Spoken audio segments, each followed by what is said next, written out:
Good morning everyone. Practice set number ये 247 है, UPPSC के लिए प्रैक्टिस करेंगे इसमें हम हिस्ट्री के प्रश्नों पर। तो चलिए स्टार्ट करते हैं। इस टेस्ट सीरीज़ की प्लेलिस्ट बना रखी है, वहाँ पर आप टेस्ट नंबर 1 से लेकर 247 तक पहुँच सकते हैं। डिस्क्रिप्शन बॉक्स में लिंक है और इस सीरीज़ की आप पीडीएफ प्राप्त कर सकते हो। डिस्क्रिप्शन बॉक्स में नंबर है, उस पर कॉल या व्हाट्सअप करके। तो पहला प्रश्न है, हड़प्पा संस्कृति के किस स्थल से जुते हुए खेत के प्रमाण मिले हैं? ये प्रश्न बहुत बार पूछा है एग्जाम में, न केवल स्टेट पीसीएस में बल्कि दूसरे कॉम्पिटिटिव एग्जाम में भी। इसका उत्तर है कालीबंगा। ठीक है, और ये जगह कहाँ पर है? राजस्थान में। तो राजस्थान के हनुमानगढ़ जिले में घग्गर नदी के किनारे स्थित है कालीबंगा, और यहीं से जुते हुए खेत के प्रमाण मिले हैं। और ये एक सैंधव सभ्यता का स्थल है या हड़प्पा स्थल है। नचिकेता आख्यान निम्नलिखित में से किस उपनिषद में मिलता है? कठोपनिषद में। ठीक है, और जो सत्यमेव जयते हमने लिया है वो मुंडक उपनिषद से लिया है, वो भी एग्जाम में पूछा जाता है।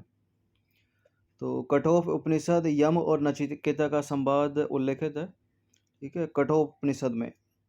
और कठोपनिषद कृष्ण यजुर्वेद का उपनिषद है।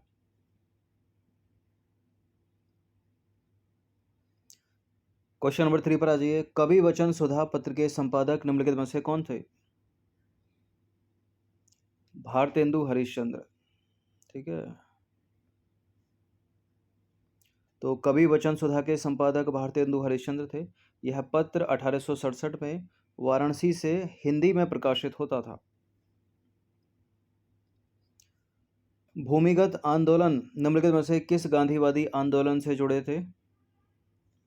ये प्रश्न इंपॉर्टेंट है, और यह है QIM क्विट इंडिया मूवमेंट यानी भारत छोड़ो आंदोलन से। देखिए, भूमिगत आंदोलन भारत छोड़ो आंदोलन से जुड़े थे, और इस आंदोलन के शुरू होने के पूर्व ही अर्थात 9 अगस्त 1942 के तड़के यानी सवेरे ही कांग्रेस के जितने भी बड़े नेता थे उन सभी बड़े नेताओं को गिरफ्तार कर लिया गया था और अज्ञात स्थान पर भेज दिया गया था। और गिरफ्तारी के विरोध में हर जगह जो है एक स्फूर्त आंदोलन उठ खड़ा हुआ। इसलिए भारत छोड़ो आंदोलन से रिलेटेड स्टेटमेंट बनाकर ये प्रश्न पूछा गया है कि ये आंदोलन जो है स्फूर्त आंदोलन था। ठीक है, इसका कोई भी नेतृत्व नहीं कर रहा था, और ये आंदोलन जो है हिंसक था। तो बिल्कुल हिंसक था, तीनों स्टेटमेंट ये सही हो जाते हैं। इस आंदोलन के दौरान बम्बई शहर के विभिन्न केंद्रों से कांग्रेस रेडियो का गुप्त रूप से संचालन किया जाता था। स्वतंत्रता के पश्चात 1951 की जनगणना में स्त्री शिक्षा कितनी थी? देखिए, देश की आज़ादी के बाद स्त्री शिक्षा कितनी थी? 8.6% थी मात्र, और लगभग 27% थी पुरुष शिक्षा। तो 8.6% में सबसे अच्छा उत्तर क्या है यहाँ पर? ठीक है, 9%, और डी हो जाएगा निकटतम उत्तर। तो देखिए, स्वतंत्रता पश्चात 1951 में जो है स्त्री शिक्षा 8.6% थी, यानी निकटतम उत्तर 9% है। तो डी करेक्ट है। और इस समय जो पुरुष साक्षरता थी 27.16% थी, 16%। एक पुस्तक है the duty of the age, the duty of the age निम्नलिखित में से किसके द्वारा लिखी गई है? लॉर्ड रिपन के द्वारा। तो the duty of the age पुस्तक लॉर्ड रिपन द्वारा 1852 में लिखी गई, और उन्होंने इस पुस्तक में लोकतंत्र के 2 गुणों की चर्चा की है। और आपको ज्ञात हो कि लॉर्ड रिपन को भारतीय स्वशासन का जनक जो है कहा जाता है। ठीक है, भारतीय की जगह स्थानीय कर देते हैं, स्थानीय स्वशासन का जो है जनक कहा जाता है। और ये प्रश्न जो है कई बार पूछा एग्जाम में। नंबर 7 पर आ जाइए। 2 स्टेटमेंट वाला ये प्रश्न है। पहला स्टेटमेंट है, नेपाल के साथ अंग्रेजों ने संगोली की संधि की थी 1816 में, और इस संधि से अंग्रेजों को गढ़वाल और कुमायूं जिले जो है वो मिले थे। ये बिल्कुल करेक्ट है, दोनों के दोनों स्टेटमेंट। संगोली की संधि 1816 में। ठीक है, उत्तराखंड पीसीएस में भी कई बार पूछा है सवाल। तो नेपाल के साथ अंग्रेजों ने जो है संगोली की संधि की थी 1816 में, और इस संधि से अंग्रेजों को गढ़वाल और कुमायूं जिले मिले। और इस संधि से कंपनी की उत्तर तथा उत्तर पश्चिम सीमा हिमाचल तक पहुंच गई, और अंग्रेजों को शिमला मसूरी, रानीखेत और नैनीताल जैसे स्वास्थ्यवर्धक स्थान मिले। वर्तमान में शिमला तो हिमाचल प्रदेश में, मसूरी, रानीखेत, नैनीताल की स्थिति उत्तराखंड में है।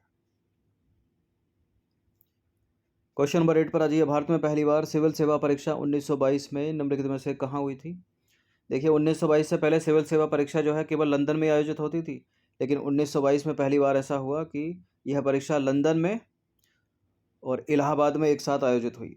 ठीक है, ए है इसका आंसर। तो भारत में सिविल सेवा परीक्षा वर्ष 1922 में हुई थी पहली बार। इससे पहले यह परीक्षा केवल लंदन में ही आयोजित होती थी। वर्ष 1922 में यह लंदन और भारत में आयोजित हुई, और भारत में भी कहाँ पर? इलाहाबाद में, यानी वर्तमान प्रयागराज में।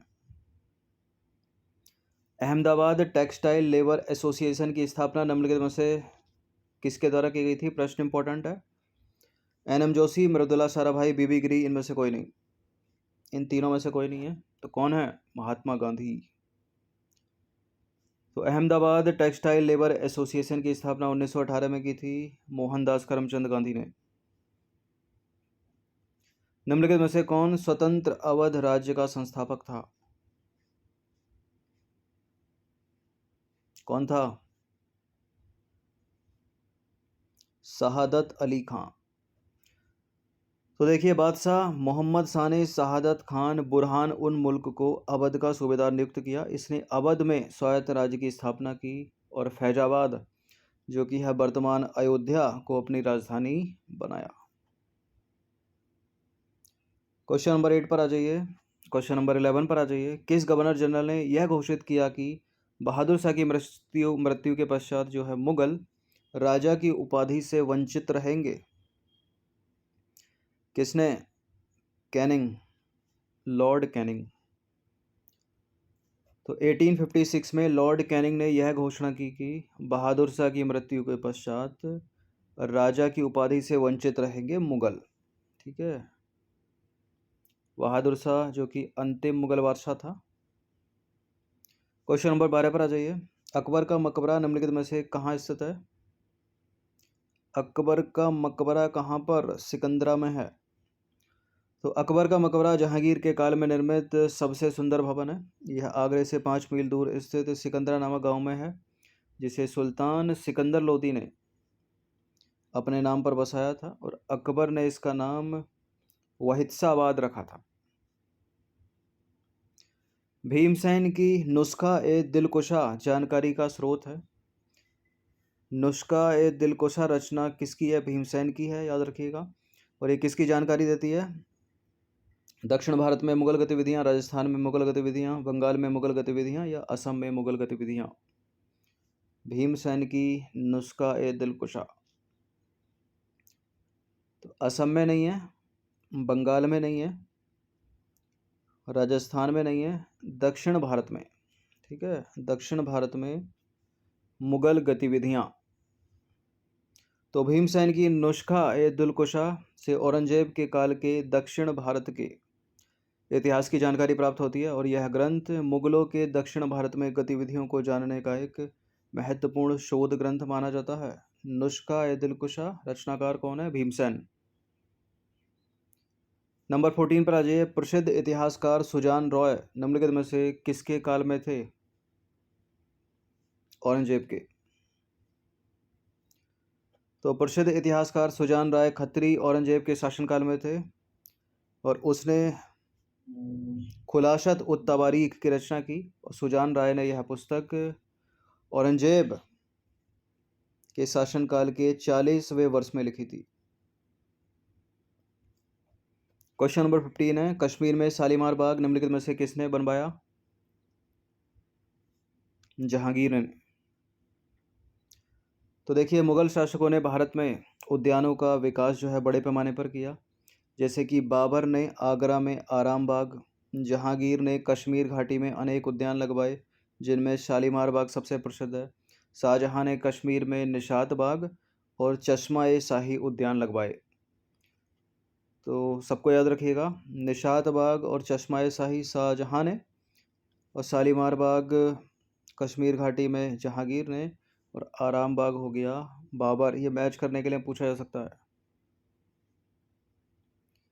क्वेश्चन नंबर 16 पर आ जाइए। औरंगजेब के शासनकाल में जिन सतनामियों ने बगावत करके नरनौल शहर पर अधिकार किया था वे अनुयायी थे किसके? सूरदास के नहीं थे, दादू दयाल के नहीं थे, गुरु नानक के नहीं थे, वे थे रविदास के।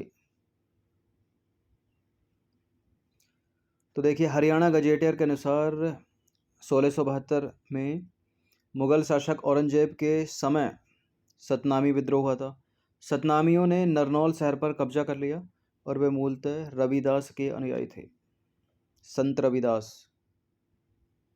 क्वेश्चन नंबर 17 पर आ जाइए। दिल्ली सल्तनत द्वारा संरक्षण दी गई भाषा निम्नलिखित में से कौन सी थी? वो थी फारसी। फारसी को संरक्षण दिया था उन्होंने। तो दिल्ली सल्तनत द्वारा संरक्षण दी गई भाषा फारसी थी। और तुर्क शासकों की मातृभाषा कौन सी थी? तुर्की थी।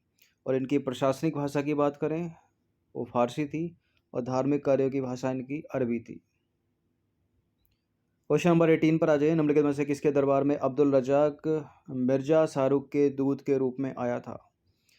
अब्दुल रजाक आया कहाँ पर, किसके दरबार में आया? देवराय द्वितीय के दरबार में आया, मिर्जा शाहरुख के दूत के रूप में। तो डी है इसका आंसर। तो अब्दुल रजाक फारसी यात्री था और यह फारस के शासक सुल्तान शाहरुख के दरबार में था और वहाँ के राजदूत के रूप में इसने भारत में विजयनगर की यात्रा की तथा विजयनगर के शासक देवराय द्वितीय के शासनकाल में भारत आया। ये क्वेश्चन नंबर 19 पर आ जाइए। निम्नलिखित में से किस प्रसिद्ध सूफी संत का जन्म अवध में हुआ था? किसका हुआ था इनमें से अवध में? नासिरुद्दीन महमूद चिराग दिल्ली, ऑप्शन नंबर सी। तो नासिरुद्दीन महमूद चिराग दिल्ली का जन्म अवध क्षेत्र में हुआ था, जबकि इनकी मृत्यु हुई थी दिल्ली में। और उपर्युक्त जितने भी सूफी संत हैं वो चिश्ती सिलसिले से संबंध रखते हैं। क्वेश्चन नंबर 20 पर आ जाइए। निम्नलिखित में से किस शासक ने गांधार कला शैली को संरक्षण दिया था? प्रश्न इंपॉर्टेंट है, मोस्ट इंपॉर्टेंट है। क्या लगता है इसका उत्तर एलिमिनेट करें? चंद्रगुप्त द्वितीय नहीं है, बताइए। इन तीनों में से आंसर है। अशोक को भी हटा दीजिए, बताइए। कनिष्क या पुष्यमित्र? इसका उत्तर है कनिष्क, जिसके काल में चतुर्थ बौद्ध संगीति हुई थी। तो कुषाण शासक कनिष्क के काल में कला क्षेत्र में दो स्वतंत्र शैलियों का विकास हुआ और वो शैलियां हैं गांधार कला शैली और मथुरा शैली। इन दोनों को कनिष्क की ओर से पर्याप्त प्रोत्साहन और संरक्षण प्रदान किया गया था। तो 20 प्रश्न थे ये हिस्ट्री के, इनकी प्रैक्टिस एक बार कर लीजिएगा। धन्यवाद। और इस सीरीज़ की आप पेड सीरीज़ प्राप्त कर सकते हो, PDF प्राप्त कर सकते हो। डिस्क्रिप्शन बॉक्स में नंबर है, उस पर कॉल या व्हाट्सअप करके। धन्यवाद। हर दिन प्रैक्टिस करते रहें।